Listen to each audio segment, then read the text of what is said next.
Hi, I'm Bill O'Reilly. Thanks for watching us tonight. Income inequality in America, that is the subject of this evening's Talking Points memo. It's becoming clear that Hillary Clinton will try to convince American voters that she can solve a very vexing problem. As you look across the country, the deck is still stacked in favor of those already at the top. And there's something wrong with that. There's something wrong when CEOs make 300 times more than the typical worker. But now come accusations that Hillary Clinton herself is making far more money than most CEOs. We'll get to that in a moment. But it is the notion that somehow our capitalistic system has gone corrupt, and the feds must punish those making money. That'll be in the forefront of the 2006 campaign. This year, 2015, the feds will gather more tax dollars than ever before in the history of the USA. About $3 trillion. That's because since taking office, President Obama has proposed a whopping 442 tax increases, not counting 20 others associated with Obamacare. As you may know, Americans earning more than $400,000 a year must pay close to 40% of their income to the feds. Social Security taxes increased from 4.2 to 6.2%. All workers pay that. And itemized deductions, which can bring tax bills down, now being phased out for high-wage earners and profitable businesses.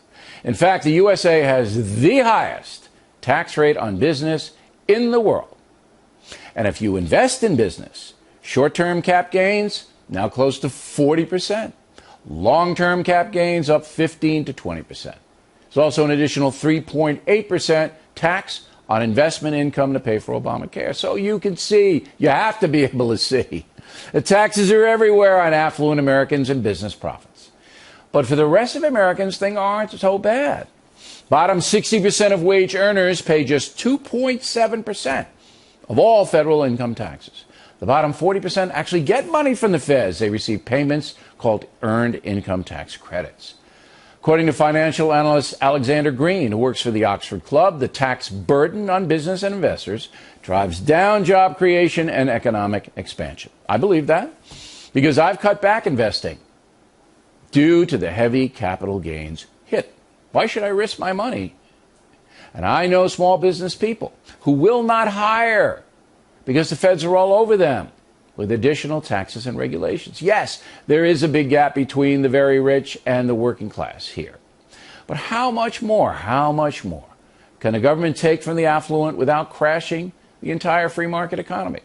That's the real question of campaign 2016. And one more thing, if Hillary Clinton is going to continue the punishing taxation that Barack Obama has imposed, we all need to know that, because the result is likely to be the same: stagnant take-home pay. Again, the only way salaries will go up in America is for private industry to expand, creating more jobs and more competition for workers.